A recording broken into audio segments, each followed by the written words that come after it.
Hello my dear students. तो आप सभी लोग जानते हो कि भैया आप लोगों का जो मैथ का पेपर है वो 27 फरवरी को लगा हुआ है। ठीक है, क्लास 10 मैथ का पेपर। और आप सभी लोगों के 22 फरवरी से बोर्ड एग्जाम स्टार्ट होने वाले हैं। तो देखिए आपके एग्जाम में जो क्लास 10 मैथ में जो आप लोगों को 27 फरवरी को आपके एग्जाम में जो लॉन्ग क्वेश्चन देखने को मिलेंगे मैथ के। और आप सभी लोगों को ये भी पता होना चाहिए कि जो लॉन्ग क्वेश्चन आने वाले हैं, यानी जो हमारे 6 नंबर के लॉन्ग क्वेश्चन एग्जाम में आने वाले हैं, वो भैया टोटल 24 मार्क्स के पूछे जाएंगे। यानी आपके एग्जाम में 4 क्वेश्चन आएंगे और हर एक क्वेश्चन आप लोगों को 6 नंबर का देखने को मिलेगा। तो लगभग आप लोगों के 24 मार्क्स के लॉन्ग क्वेश्चन पूछे जाएंगे जो कि 6-6 नंबर के आएंगे। तो देखिए इसी वीडियो में मैंने आप लोगों के जितने भी लॉन्ग टाइप क्वेश्चन बनते हैं उन सभी टाइप्स को एक ही वीडियो में कराया है। देखिए यहाँ पर हमने टोटल 10 ऐसे प्रश्न लिए हैं, या फिर कह लो 10 ऐसे टाइप लिए हैं प्रश्न के, जो लगभग इसी टाइप के प्रश्न आपके एग्जाम में पूछे जाते हैं। कहीं ना कहीं अगर आप इन प्रश्नों को पेपर से पहले अच्छे से तैयार कर लेते हो, और हर एक प्रश्न का मैंने 2 से 3 टाइप लिया है, मतलब एक टाइप का 2 से 3 प्रश्न मैं यहाँ पर लेकर के आया हूँ। तो जो स्टूडेंट रिवीजन करना चाहते हैं, जिन्होंने बिल्कुल नहीं पढ़ा है या फिर थोड़ा बहुत पढ़ चुके हैं, भाई आप लोगों को ये 10 प्रश्न तो सबसे पहले तैयार करने हैं। और मैं आपको एक और बात बता देता हूँ, बहुत ही अच्छी बात, कि भाई आप लोगों के एग्जाम में जो 6-6 नंबर वाले, 4-4 नंबर वाले, ऐसे बहुत सारे जो क्वेश्चन आते हैं ना, तो भैया वो आप लोगों के निश्चित चैप्टर से पूछे जाते हैं। जैसे कि अगर मैं बात करूं, जो लॉन्ग क्वेश्चन आते हैं क्लास 10 में, भैया ये 4 चैप्टर से पूछे जाते हैं लॉन्ग क्वेश्चन। सबसे पहला त्रिकोणमिति फलन। ठीक है, अब देखो त्रिकोणमिति फलन को हम लोग क्लास 10th में बोलते हैं त्रिकोणमिति का अनुप्रयोग। त्रिकोणमिति का अनुप्रयोग यानी ऊंचाई एवं दूरी। तो त्रिकोणमिति का अनुप्रयोग से बहुत ज़्यादा इंपॉर्टेंट क्वेश्चन आते हैं लॉन्ग वाले। पृष्ठीय क्षेत्रफल और आयतन, और भैया 2 चर वाले रैखिक समीकरण और द्विघात समीकरण। अगर आप देखो कि ये 4 चैप्टर से आपके एग्जाम में लॉन्ग क्वेश्चन पूछे जाते हैं। अगर आपने इन 4 चैप्टर्स के अच्छे अच्छे क्वेश्चन लगा लिए, जो कि वाकई में बोर्ड एग्जाम में हर साल पूछे जाते हैं, तो लगभग आपके 24 मार्क्स बिल्कुल क्लियर हो जाएंगे। यानी एक वीडियो को देखते ही आपके 24 मार्क्स बिल्कुल पक्के हो जाएंगे। तो आइए चलिए हम सबसे पहले बताते हैं कौन कौन से प्रश्न आपको तैयार करने हैं और कौन कौन से चैप्टर होने वाले हैं। तो भाई सबसे पहला चैप्टर आप लोगों का है त्रिकोणमिति के अनुप्रयोग। अब देखो त्रिकोणमिति के अनुप्रयोग में बहुत सारे क्वेश्चन आपको देखने को मिलेंगे, लेकिन उनमें से आपको ये लगेगा कौन सा इंपॉर्टेंट क्वेश्चन है जो हमारे में आएगा। तो देखिए 6 नंबर में जो प्रश्न पूछा जाता है ना, वो थोड़ा सा घुमा करके आता है। तो भाई सबसे पहला टाइप आपको ये वाला प्रश्न तैयार करके जाना है। अब सबसे पहले जो हमारा चैप्टर है त्रिकोणमिति के अनुप्रयोग, इसमें आप सभी लोगों को पता होगा कि भाई ये जो चैप्टर है त्रिकोणमिति से ही लिया गया है। तो सबसे पहला प्रश्न इसमें जो पूछा जाता है, ये वाला देखो कि भैया एक सीधा राजमार्ग है, एक सीधा राजमार्ग है और एक मीनार के पाद तक जाता है। कोई एक सीधा राजमार्ग है जो एक मीनार के पाद तक जाता है, और मीनार के शिखर पर खड़ा एक आदमी, यानी जो मीनार है उसके शिखर पर खड़ा एक आदमी एक कार को 30 डिग्री के अवनमन कोण पर देखता है, जो कि मीनार के पाद की ओर एक समान चाल से जाता है। 6 सेकंड बाद कार का अवनमन कोण 60 डिग्री हो गया है, और इस बिंदु से मीनार के पाद तक पहुंचने में कार द्वारा लिया गया समय ज्ञात कीजिए। तो देखो ये जो प्रश्न है आपको जरूर किसी ना किसी सेट में देखने को मिलेगा। हाँ, अगर इसकी जो वैल्यू है वो चेंज हो सकती है, जैसे कि यहाँ पर कोण का मान आपको चेंज मिल सकता है। ठीक है, और बाकी वही चीज़ रहेगी, बाकी सेम चीज़ वही आपको देखने को मिलेगी। राजमार्ग, मीनार, ऐसे ही प्रश्न आपके एग्जाम में 2023 का कोई भी सेट उठा के देख लो, आपको त्रिकोणमिति के अनुप्रयोग के भैया प्रश्न जरूर देखने को मिलते हैं। सबसे पहला प्रश्न आप लोग इसको जरूर तैयार कर लेना। पेपर में अगर भाई बैठना तो इस प्रश्न को जरूर तैयार करके जाना। ये प्रश्न आपको जरूर 101% ऐसा प्रश्न आपको जरूर देखने को मिलेगा, भले इसकी वैल्यू आपको चेंज हो जाए। ठीक है, बाकी प्रश्न का जो टाइप है वो ऐसा ही आएगा। ठीक है, अब चलिए देखिए इसी के जो आगे के प्रश्न है, जो आप लोगों का चैप्टर आप लोगों का होने वाला है, पहला चैप्टर त्रिकोणमिति के अनुप्रयोग। इसका सेकेंड टाइप प्रश्न ये बहुत ज़्यादा आता है कि 60 मीटर ऊंचे भवन के शीर्ष से किसी मीनार के शीर्ष और पाद के अवनमन कोण क्रमशः 30 डिग्री 60 डिग्री हैं। मीनार की ऊंचाई ज्ञात कीजिए। देखिए बहुत ज़्यादा इंपॉर्टेंट क्वेश्चन है ये। आप लोग 2023 का कोई भी सेट उठा के देखना, ठीक है, आपको जरूर ये प्रश्न देखने को मिलेंगे, या फिर 23 का उठा लो, 22 का उठा लो, 21 का उठा लो, कोई भी सेट उठा के देख लो, इस टाइप का प्रश्न आपके एग्जाम में जरूर देखने को मिलेगा। और जिस स्टूडेंट ने पूरी वीडियो को देख लिया 24 मार्क्स उसका अच्छे से आ जाएगा।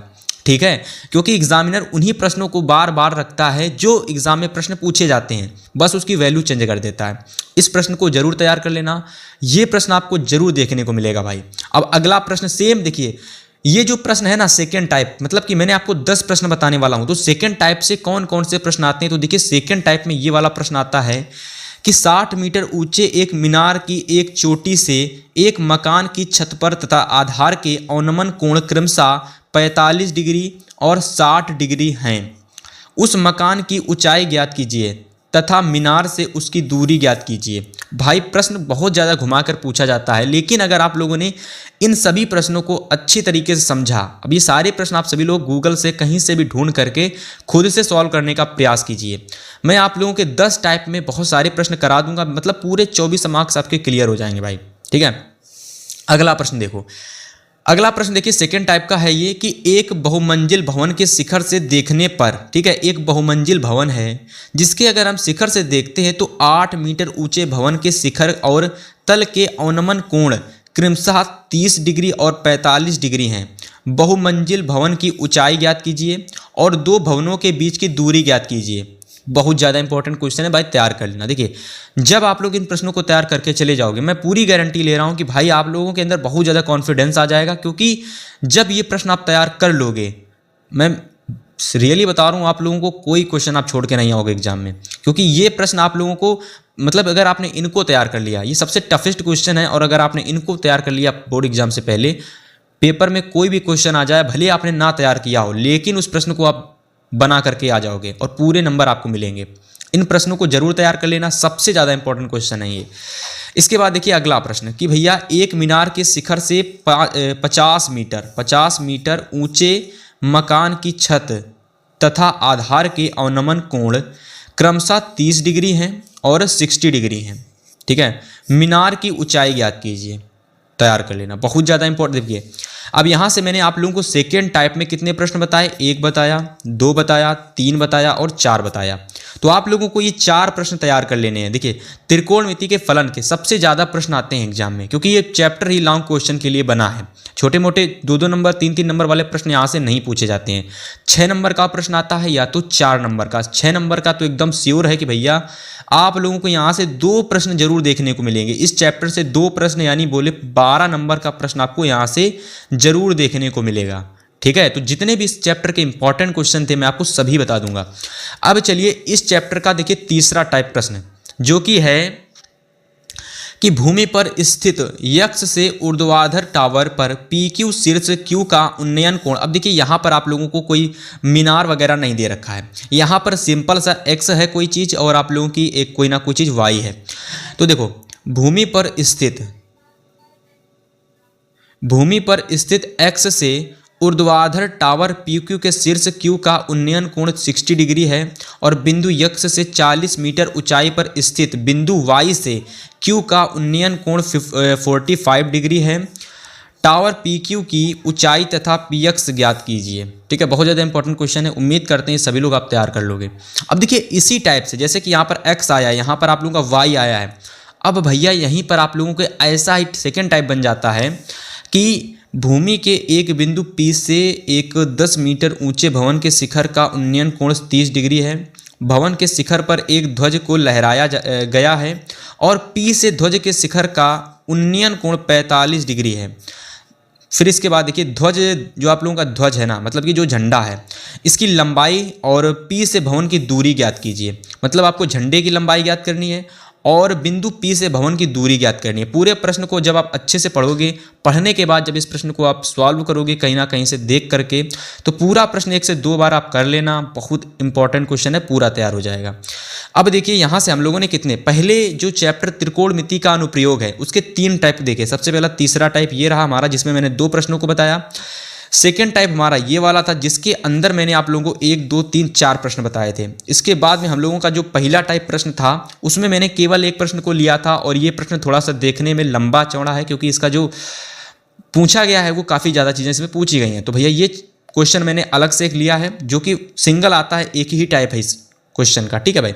तो यहाँ से आप देख सकते हो कि मैंने आप लोगों के फर्स्ट चैप्टर के कितने क्वेश्चन लिए, लगभग 10 प्रश्न लिए हैं। तो फर्स्ट चैप्टर से आप लोगों का एक भी प्रश्न इससे बाहर नहीं जाएगा, ये मेरी गारंटी है। बस आपने इन प्रश्नों को तैयार कर लेना है पेपर से पहले, और भैया 2 से 3 बार इनकी प्रैक्टिस कर लेनी है। 6 नंबर आपको यहाँ से 12 नंबर का प्रश्न आपको पहले चैप्टर से जरूर देखने को मिलेगा। फिर चलिए अगला चैप्टर आप लोगों का आता है पृष्ठीय क्षेत्रफल एवं आयतन। मतलब पृष्ठीय क्षेत्रफल और आयतन से संबंधित प्रश्न कौन कौन से इंपॉर्टेंट हैं। सबसे पहले इस सभी को हटा देते हैं, जो भी हमारे प्रश्न हो चुके हैं उन सभी को हटा देते हैं भाई। चलो फिर देखो हमारा जो अगला चैप्टर आने वाला है भाई, वो कौन सा चैप्टर है, पृष्ठीय क्षेत्रफल और आयतन। अब देखो पृष्ठीय क्षेत्रफल और आयतन का जो मोस्ट इंपॉर्टेंट क्वेश्चन है वो भैया 6 नंबर में पूछा जाता है, क्योंकि ये भी चैप्टर कहीं ना कहीं आपका 6 नंबर यानी बड़े प्रश्नों के लिए बना है। तो इस चैप्टर से आपके एग्जाम में अथवा में भैया 2 प्रश्न आते हैं, और दोनों ही प्रश्न अथवा में आते हैं, तो ये मान के ये कह सकते हैं कि एक ही प्रश्न आपको एग्जाम में करना होता है। इस चैप्टर से 2 प्रश्न आते हैं लेकिन अथवा में आते हैं, तो आपको एक ही प्रश्न करना होता है। वो 6 नंबर का प्रश्न इस चैप्टर से भी पूछा जाता है। 100% श्योर हूँ कि भैया इस बार भी इस चैप्टर से जो मैं प्रश्न बताऊंगा वही देखने को आपको मिलेंगे, वैल्यू इसकी चेंज हो सकती है बस। तो देखिए इस वीडियो का चौथा टाइप है कि एक खोखले गोले को, ठीक है, कोई खोखला गोला है जिसका आंतरिक एवं बाह्य व्यास क्रमशः 4 सेंटीमीटर और 8 सेंटीमीटर है। अब भैया इनको पिघलाकर एक शंकु जिसके आधार का व्यास 8 सेंटीमीटर है, यानी इन दोनों को पिघलाकर एक शंकु बनाया जाता है जिसका व्यास जो है वो 8 सेंटीमीटर है बनाया जाता है। शंकु की तिर्यक ऊंचाई ज्ञात कीजिए और वक्र पृष्ठ का क्षेत्रफल ज्ञात कीजिए। देखिए 2023 में प्रश्न पूछा गया था और इससे पहले ये प्रश्न आपका 22 में भी आया था। इस प्रश्न को आपको जरूर तैयार कर लेना है और इसके टाइप को आपको अच्छे से समझ लेना है। देखो इस टाइप में क्या है कि भैया खोखला गोला है, ठीक है, जिसका आंतरिक एवं बाह्य व्यास 4 और 8 दे रखा है।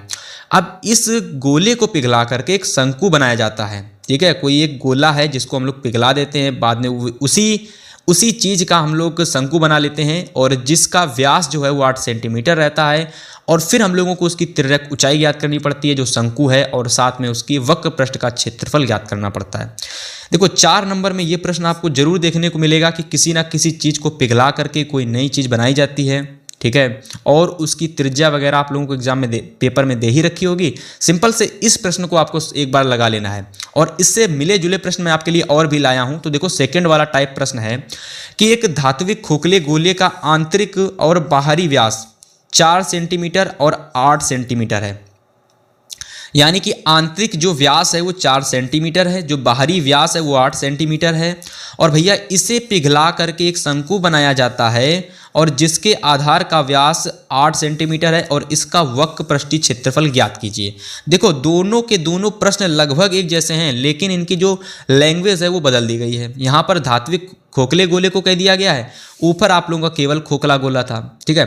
तो लेकिन आप लोगों को क्या करना है, प्रश्न को अच्छे से समझना है कि क्या क्या इसमें पूछा जा रहा है, और सेम अगर आपने इस टाइप के प्रश्न को तैयार कर लिया, आपके एग्जाम में कोई भी प्रश्न आ जाए आप उसको अच्छे से बना लोगे। लेकिन इस प्रश्न को सबसे पहले हर एक चीज़ इसमें समझनी है, कहाँ क्या हो रहा है। जैसे धातु का कोई खोखला गोला है जिसका आंतरिक व्यास इतना दे रखा है, बाहरी व्यास इतना दे रखा है। अब इसको पिघला करके एक शंकु बनाया जाता है और जिसका व्यास 8 सेंटीमीटर है, तो त्रिज्या इसकी 4 सेंटीमीटर होगी, और फिर इसके बाद में आप लोगों को वक्र पृष्ठीय क्षेत्रफल उसका ज्ञात करना है। तो इस तरीके से इस प्रश्न को जरूर तैयार कर लेना। उम्मीद है 2024 में आपको जरूर देखने को मिलेगा। अब चलो इसी टाइप में अगला प्रश्न आप लोगों का आता है, यानी चौथे टाइप का ये जो प्रश्न है ये देख लो आप लोग। एक खिलौना, ठीक है, खिलौना है जिसकी त्रिज्या 3.5 सेंटीमीटर है, शंकु के आकार का है। ये जो खिलौना है ये शंकु के आकार का है जो उसी त्रिज्या वाले एक अर्धगोले पर आरोपित है। इस खिलौने की संपूर्ण ऊंचाई 15.5 सेंटीमीटर है और इस खिलौने का संपूर्ण वक्र पृष्ठीय क्षेत्रफल ज्ञात करना है। प्रश्न को आप अच्छे समझेंगे। पहले एक खिलौना है, मतलब एक पूरा खिलौना है जिस पर 3.5 सेंटीमीटर वाले एक शंकु के आकार का उसी त्रिज्या वाले अर्धगोले पर अध्यारोपित है। यानी शंकु जो है ना, शंकु समझ रहे हो, शंकु जो है वो उसी त्रिज्या के अर्धगोले पर रखा हुआ है, और मतलब ये आप लोगों का एक गोला है और इसकी जो त्रिज्या है, और इस प्रकार से इसके ऊपर शंकु रख दिया जाता है और इसकी त्रिज्या आपस में बराबर है। तो ये पूरा हम लोगों का एक खिलौना बन जाता है, और इस पूरे खिलौने का आप लोगों को संपूर्ण पृष्ठीय क्षेत्रफल ज्ञात करना है, ठीक है। प्रश्न आपको ये जरूर देखने को मिलेगा, ऐसा खिलौना वाला प्रश्न जिसमें आप लोगों का शंकु होता है, शंकु किसी गोले के ऊपर रखा होता है, या फिर गोला होता है जो कि शंकु के ऊपर रखा होता है। तो ऐसे प्रश्न आपको जरूर देखने को मिलेंगे पृष्ठीय क्षेत्रफल एवं आयतन वाले चैप्टर से। मैं फिर से बोल रहा हूँ, अगर आपने इन प्रश्नों को पेपर से पहले तैयार कर लिया, आपने एनसीईआरटी लगाई हो या ना लगाई हो, आपने कोई भी रेफरेंस बुक यूज़ की हो ना यूज़ की हो, लेकिन अगर आपने इन प्रश्नों को तैयार कर लिया, क्योंकि ये प्रश्न बहुत ज़्यादा रिपीटेड होते हैं, आप किसी भी वर्ष का पेपर उठा के देख लो, आप लोगों को लगभग इसी टाइप से प्रश्न पूछे जाते हैं। आप 2023 का हर एक सेट देखना, आपको इसी टाइप के प्रश्न देखने को मिलेंगे। ठीक है, तो चौथा टाइप आप लोगों का हो चुका है। अब देखिए पांचवा टाइप हम देखने वाले हैं कि पांचवें टाइप में हमारा कौन सा प्रश्न आने वाला है, और पांचवा टाइप भी हमारा पृष्ठीय क्षेत्रफल और आयतन का ही है। तो भाई देखो, इसमें जो हमने ले रखा है कि धातु के एक ठोस गोले को पिघलाकर जिसकी त्रिज्या, मतलब यार अब ये तो पहले ही टाइप का था, आप चाहो तो इसे पांचवा टाइप कह सकते हो, बट मेरे हिसाब से ये चौथा वाला ही टाइप, तीसरा वाला टाइप ही, चौथा टाइप ही सही रहेगा, क्योंकि इसमें भी ठोस गोले को पिघला करके कुछ ना कुछ बनाया जा रहा है। ठीक है, तो एक धातु के ठोस गोले को पिघला करके जिसकी त्रिज्या इतनी सेंटीमीटर दे रखी है, और छोटे ठोस शंकु में, अब देखो यहाँ पर एक बात समझना, यहाँ पर एक बड़ा सा कोई शंकु है जिसको पिघला करके छोटे छोटे शंकु बनाए जाते हैं, तो ये अलग टाइप है आप लोगों का। ठीक है, वो वाले टाइप अलग थे, यानी ये जो हमारा चौथा टाइप था पृष्ठीय क्षेत्रफल आयतन का, ये अलग टाइप था। इसमें किसी ना किसी चीज़ को पिघला करके कोई एक चीज़ बनाई जाती थी, लेकिन यहाँ पर क्या है कि धातु के एक ठोस गोले को पिघलाकर जिसकी त्रिज्या 10.5 सेंटीमीटर है, छोटे ठोस शंकु में दोबारा ढाला जाता है, और जिनकी प्रत्येक त्रिज्या 3.5 सेंटीमीटर है, ऊंचाई 3 सेंटीमीटर। इस प्रकार कुल कितने शंकु बनेंगे? मतलब आप लोगों को कोई एक बड़ा सा गोला लेना है और उसके ऊपर शंकु रखा हुआ है, उस सभी को पिघला देना है। पिघलाने के बाद 3.5 सेंटीमीटर त्रिज्या और 3 सेंटीमीटर ऊंचाई वाले कितने शंकु बनेंगे? 3 बनेंगे, 4 बनेंगे, 5 बनेंगे, 6 बनेंगे, वो आप लोगों को यहाँ पर शंकु मतलब कि जो शंकु है उसकी संख्या आप लोगों को बतानी है। तो ये प्रश्न अलग टाइप का है, यानी अलग टाइप है इस प्रश्न का, और ऐसा प्रश्न आप लोगों को एग्जाम में जरूर देखने को मिलेगा जिसमें किसी ना किसी चीज़ को पिघला करके 2 से 3 चीज़ें बनाई जाती हैं।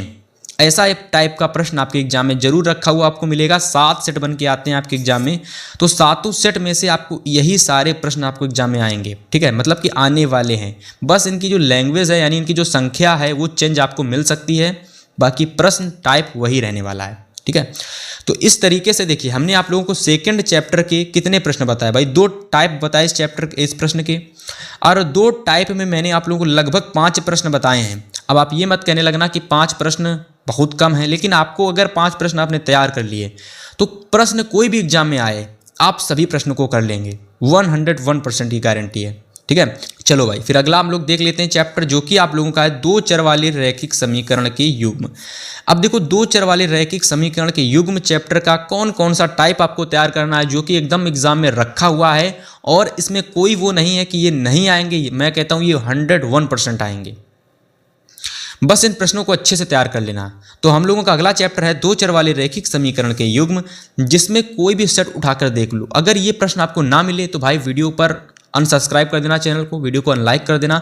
ऐसा प्रश्न आपको एग्जाम में जरूर देखने को मिलेगा, अभी भी मैं बता रहा हूं। अगर आपको वाकई में अपने 24 नंबर पक्के करने हैं केवल एक वीडियो को देख करके, तो भैया जितने प्रश्न बताए हैं सारे के सारे प्रश्नों को 2 से 3 बार जरूर लगा लेना, ये सारे प्रश्न आपको एग्जाम में देखने को मिलेंगे। ठीक है, अब देखो हमारा जो चैप्टर है 2 चर वाले रैखिक समीकरण के युग्म, इसमें से देखिए 6 नंबर टाइप आप लोगों का है कि निम्नलिखित रैखिक समीकरण को युग्म को हल कीजिए। देखो ऐसा आप लोगों के एग्जाम में सेम लिखा होता है कि निम्नलिखित रैखिक समीकरण को हल कीजिए, और उसमें इस टाइप के प्रश्न देखने को आपको मिल जाते हैं जो कि काफ़ी ज़्यादा डिफिकल्ट होते हैं। लेकिन अगर आप लोगों ने इन प्रश्नों को तैयार कर लिया ना, अगर मैं ये कह दूँ डिफिकल्ट तो हैं लेकिन ये प्रश्न एग्जाम में आने वाले हैं, छपे हुए हैं आपके एग्जाम में, तो आप तुरंत तैयार कर लोगे। कैसे भी करके उन प्रश्नों को तुरंत तैयार करोगे। अगर मैं ये कह दूं आपसे कि ये सारे प्रश्न आपके एग्जाम में छपे हुए हैं, तो फिर भाई वो कितने भी कठिन हो आप तुरंत उन्हें याद कर लोगे, तैयार कर लोगे। तो बस यही समझो कि ये सारे के सारे प्रश्न आपके एग्जाम में एकदम बने हुए पेपर में लिखे हुए हैं, बस आपको तैयार करके इन्हें जाना है। सबसे पहला टाइप देखो ये वाला होता है 2 चर वाले रैखिक समीकरण का, कि भैया उसमें कुछ इस टाइप का प्रश्न आता है कि 5/x + y + 1/x - y = 2। ये आप लोगों का पहला समीकरण बन जाता है। 15/x + y - 5/x - y = -2, और ये आपका सेकंड समीकरण बन जाता है। अब ये दोनों ही समीकरण को हल करके आप लोगों को x का मान और y का मान ज्ञात करना पड़ता है। भाई ये प्रश्न मैं कुछ भी कहूँ, लेकिन अगर आप नहीं तैयार करके जाओगे तो आप 6 नंबर अपने छोड़ के आओगे, ये समझ लो। ये प्रश्न आपको एग्जाम में ज़रूर देखने को मिलेगा, 101% जरूर आएगा प्रश्न ये। अब अगर आप लोगों को इस प्रश्न में अच्छी पकड़ बनानी है, मजबूत बनानी के मतलब ये प्रश्न आए, हम जल्दी इसको हल कर लें और बिल्कुल भी गलती ना हो, तो इसके लिए आपको ये 2 टाइप और तैयार कर लेने हैं। ये दोनों ही टाइप, ये देखो, ये 2023 में दोनों टाइप आए थे, और मुझे पूरी उम्मीद है कि ये जो थोड़ा सा टफेस्ट टाइप है आप लोगों का, ये आपको 2024 में किसी ना किसी सेट में रखा हुआ जरूर मिलेगा। ये वाला कि 2/3x + y + 1/3x - y = 1, ये समीकरण 1 बन जाता है। 1/3x + y - 2/3x - y = 3 -3/4, ये सेकेंड आप लोगों का समीकरण बन जाता है। तो ये देखिए 3 टाइप आप लोगों के हैं। निम्नलिखित रैखिक समीकरण को हल कीजिए, ठीक है। तो ये आप लोगों का छठा टाइप है पूरी वीडियो का। अब देखिए आप लोगों को 2 चर वाले रैखिक समीकरण का ये वाला टाइप भाई कैसे छोड़ सकते हो, आप लोग कैसे छोड़ सकते हो, बिल्कुल आता है, जिसमें आप लोगों को रेलगाड़ी, ट्रेन से रिलेटेड प्रश्न होते हैं, और साथ में धारा और नाव धारा वाले भी प्रश्न होते हैं। भाई सबको लाया हूँ, अगर आपने पूरी वीडियो को देख लिया, मैं फिर से बोल रहा हूँ, आप लोगों को वो मिल जाएगा जो आप लोगों को पूरे साल ऑफलाइन वाले टीचर नहीं देते हैं, ऑफलाइन जो कोचिंग पढ़ाते हैं वो नहीं देते हैं, आपको इस वीडियो में वो मिल जाएगा, ठीक है। आपके 24 नंबर बिल्कुल क्लियर हो जाएंगे अगर आपने इन प्रश्नों को पेपर से पहले तैयार कर लिया तो। देखो हमारा 7वां टाइप है कि चैप्टर कौन सा है भाई, 2 चर वाले रैखिक समीकरण युग, याद कर लेना, ठीक है। और उसका ये प्रश्न है सेकंड टाइप कि रूही 300 किलोमीटर दूरी पर स्थित अपने घर जाने के लिए कुछ दूरी रेलगाड़ी द्वारा तय करती है और कुछ बस द्वारा तय करती है। यदि वह 60 किलोमीटर रेलगाड़ी द्वारा तथा शेष बस द्वारा यात्रा करे तो उसे 10 मिनट अधिक लगते हैं। रेलगाड़ी की और बस की क्रमशः चाल ज्ञात कीजिए। भाई सिंपल से प्रश्न में आपको एक्स, देखिए सिंपल सा तो प्रश्न नहीं है, जिसने इस प्रश्न को अभी तक नहीं लगाया है तो मैं गारंटी दे रहा हूँ उस स्टूडेंट को इस प्रश्न को कम से कम 2 से 3 बार लगाना होगा, क्योंकि ये प्रश्न अगर आप एक बार लगाओगे और फिर एग्जाम में चले जाओगे तो फिर इस प्रश्न को नहीं बना पाओगे भाई। तो मैं आपसे ये कहूँगा कि इस प्रश्न को आप जहाँ से भी तैयार करो, कम से कम 3 से 4 बार इस प्रश्न को घर पर लगाना, और अगर आपको ये जब प्रश्न अच्छे से आ जाए ना, फिर इसके बाद ये सारे प्रश्न आपको तैयार कर लेने हैं। जैसे कि ये वाला देखो 2023 में आया था, 24 में रखा हुआ है, आपके एग्जाम में छपा हुआ है ये वाला प्रश्न कि 1 भिन्न 1/3 हो जाती है जब उसके अंश में 1 घटाया जाता है, और 1/4 हो जाती है जब उसके हर में 8 जोड़ दिया जाता है। अभिष्ट भिन्न का मान ज्ञात कीजिए। मैं कैसे कह दूं ये प्रश्न नहीं आएगा, मैं बिल्कुल श्योर हूं कि ये 2024 में जरूर पूछा जाएगा 101% गारंटी के साथ। भिन्न वाले प्रश्न, नावधारा वाले प्रश्न, रेलगाड़ी से रिलेटेड प्रश्न सभी बोर्ड एग्जाम में पूछे जाते हैं, और एग्जामिनर भी इन्हीं प्रश्नों को रखता है 6-6 नंबर में, ठीक है मेरे भाई। अगर आपने इन प्रश्नों को तैयार कर लिया, मैं गारंटी दे रहा हूँ, आपने कुछ नहीं पढ़ा है ना, फिर भी आप बोर्ड एग्जाम में 24 नंबर का कोई प्रश्न नहीं छोड़ के आओगे, 6 नंबर का कोई प्रश्न नहीं छोड़ के आओगे, सारे प्रश्न करके आओगे आप, ठीक है। इन प्रश्नों को तैयार कर लेना। अगला टाइप है देखिए, 5 वर्ष पूर्व नूरी की आयु सोनू की आयु की 3 गुनी थी। 10 वर्ष पश्चात नूरी की आयु सोनू की आयु की 2 गुनी हो जाएगी। नूरी की आयु ज्ञात कीजिए। आयु वाला प्रश्न जिसमें किसी ना किसी की आयु किसी ना किसी से ज़्यादा होती है, फिर उसकी 2 गुनी 3 गुनी हो जाती है, और लास्ट में आपको दोनों लोगों की आयु ज्ञात करनी पड़ती है। तो वैसा ही प्रश्न है कि 5 वर्ष पूर्व नूरी की जो आयु थी सोनू की आयु की 3 गुनी थी। 10 वर्ष पश्चात नूरी की आयु जो है ना वो सोनू की आयु की 2 गुनी हो गई।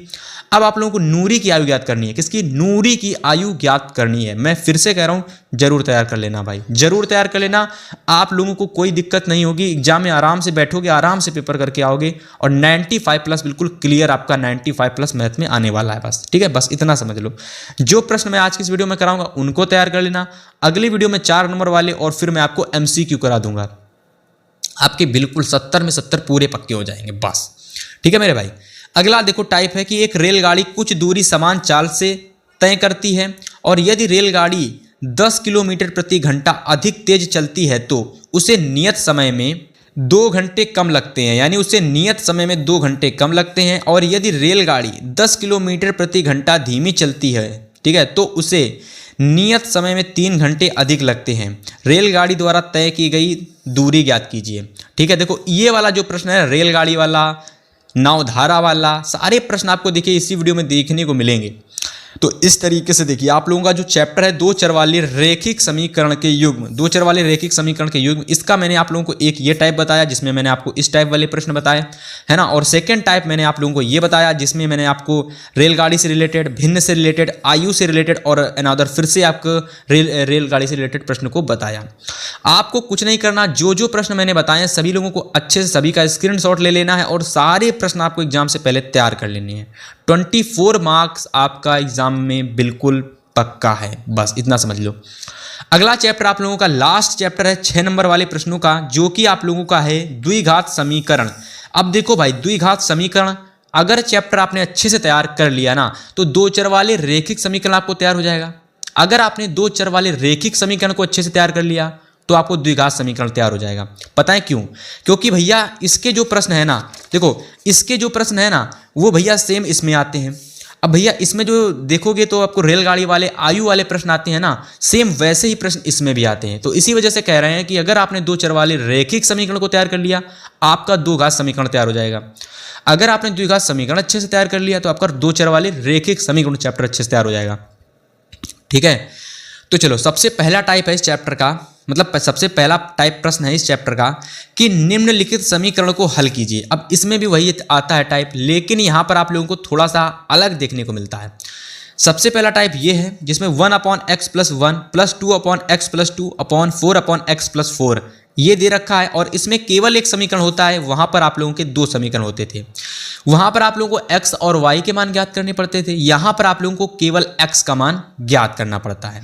ठीक है, और जिसके लिए आप देख सकते हो कि यहाँ पर आपको x का मान ये नहीं आना चाहिए, तो यहाँ पर आप लोगों को हिंट भी दे दी गई है।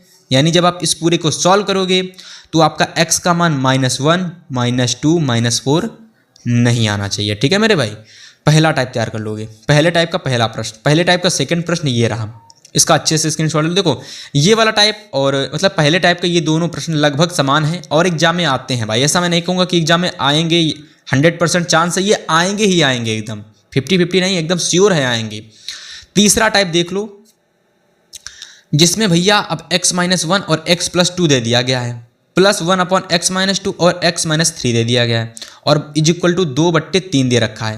पूरे को सॉल्व करोगे और x का वैल्यू फाइंड करोगे और x का वैल्यू आप लोगों का 1, 2, 3 नहीं आना चाहिए। जल्दी से स्क्रीनशॉट ले लो इन तीनों के तीनों प्रश्नों का।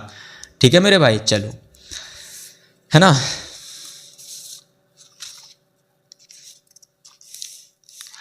अब देखो इसी टाइप का ये वाला प्रश्न भी तैयार कर लोगे आप, जिसमें आप लोगों को क्या होता है कि दो बाहर कॉमन में दे दिया जाता है, 2x-1 बट्टे में x+3 माइनस का 3x+3 बट्टे में 2x-1 = 5 और x का मान -3 1/2 नहीं होना चाहिए। तो इसको आप तैयार कर लोगे।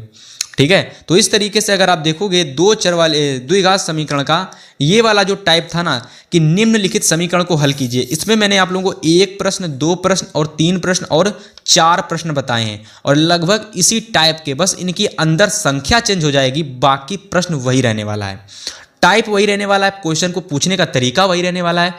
बस आप लोगों को इस टाइप के ये वाले प्रश्न तैयार करके चले जाने और एग्जाम में आपको फोड़ करके आना है बस। ठीक है, चलो नवा टाइप है इस चैप्टर का, यानी अगर बात करें तो इस वीडियो का नवा टाइप है और इस चैप्टर का दूसरा टाइप। मैंने आपसे बताया ना कि नाव धारा वाले प्रश्न कोई नहीं रोक सकता इन प्रश्नों को आने से, भैया ये आते ही आते हैं। रेलगाड़ी वाले प्रश्न आते ही आते हैं और साथ में ये इक्वेशन वाले जिसमें आपको निम्नलिखित रैखिक समीकरणों को हल करना पड़ता था, वो वाले प्रश्न भी आते ही आते हैं।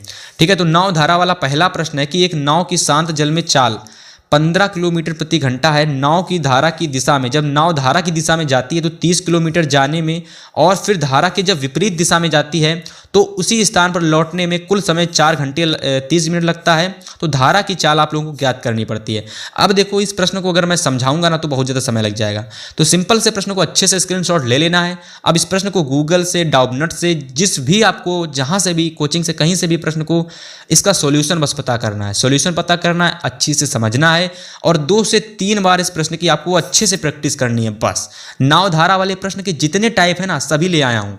पहला टाइप प्रश्न ये देखो, दूसरा प्रश्न है कि एक मोटर बोट जिसकी स्थित जल में चाल 18 किलोमीटर प्रति घंटा है और 24 किलोमीटर धारा के प्रतिकूल जाने में वही दूरी धारा के अनुकूल वापस आने की अपेक्षा 1 घंटा अधिक लेती है, धारा की चाल ज्ञात कीजिए। इसको तैयार कर लोगे। देखो यहाँ पर थोड़ा सा डिफरेंस आपको जरूर देखने को मिलेगा। यहाँ पर आप लोगों को थोड़ा सा अलग तरीके से पूछा गया था, यहाँ पर थोड़ा अलग तरीके से पूछा गया, ठीक है। अब देखो तीसरा वाला और थोड़ा अलग तरीके से है कि एक नाव चालक है जो कि नदी के बहाव के प्रतिकूल 10 किलोमीटर दूरी तय करके 50 मिनट में उसी स्थान पर लौट आता है। आगे है कि यदि नाव की चाल 5 किलोमीटर प्रति घंटा है तो स्थिर जल में यदि नदी की चाल 5 किलोमीटर प्रति घंटा है तो स्थिर जल में नाव की चाल ज्ञात कीजिए। पूरे प्रश्न को अगर आप अच्छे से पढ़ोगे और समझोगे तो इस प्रश्न को जरूर आपको समझ में आएगा और अच्छे से आपको इस प्रश्न को तैयार कर लेना है। अगला प्रश्न है कि ऋतु धारा के अनुकूल 2 घंटे में 20 किलोमीटर तय करती है, ठीक है। यानी जो ऋतु है जब वह धारा के अनुकूल जाती है तो 2 घंटे में 20 किलोमीटर तैर सकती है, और धारा के जब वह प्रतिकूल जाती है तो 2 घंटे में 4 किलोमीटर तैर सकती है। स्थिर जल में उसके तैरने की चाल ज्ञात कीजिए, ठीक है। मतलब जब वो प्रतिकूल जाती है तो 2 घंटे में 4 किलोमीटर तैर सकती है, जो अनुकूल जाती है तो 2 घंटे में 20 किलोमीटर तैर सकती है। आपको क्या करना है, चाल ज्ञात करनी है, मतलब कि ऋतु की चाल ज्ञात करनी है और धारा की चाल ज्ञात करनी है, ठीक है। अगला देखो, अगला हमारा लास्ट टाइप है जो कि चैप्टर है द्विघात समीकरण, उसका लास्ट टाइप यानी तीसरा टाइप है कि यदि एक रेलगाड़ी की चाल, अब देखो रेलगाड़ी से प्रश्न आया ना, अब देखो कैसा प्रश्न है कि एक रेलगाड़ी की चाल 5 किलोमीटर प्रति घंटा बढ़ा दी जाती है तो रेलगाड़ी 360 किलोमीटर की दूरी तय करने में 1 घंटे कम समय लेती है। यानी उसकी जब चाल को हम लोग बढ़ा देते हैं 5 किलोमीटर प्रति घंटा तो वो 360 किलोमीटर की दूरी तय करने में 1 घंटे कम समय लेती है। और रेलगाड़ी की चाल ज्ञात कीजिए, अच्छे से तैयार कर लेना। अगला टाइप है कि एक आयताकार पार्क जिसकी लंबाई जो है ना वो चौड़ाई से 8 मीटर अधिक है। यदि पार्क का क्षेत्रफल 240 मीटर स्क्वायर है तो पार्क की लंबाई और चौड़ाई ज्ञात करनी है। अगला है कि कोई एक रेलगाड़ी समान चाल से 90 किलोमीटर की दूरी तय करती है। यात्रा के लिए 30 मिनट कम समय लगा होता यदि चाल 15 किलोमीटर प्रति घंटा अधिक होती तो रेलगाड़ी की चाल ज्ञात कीजिए।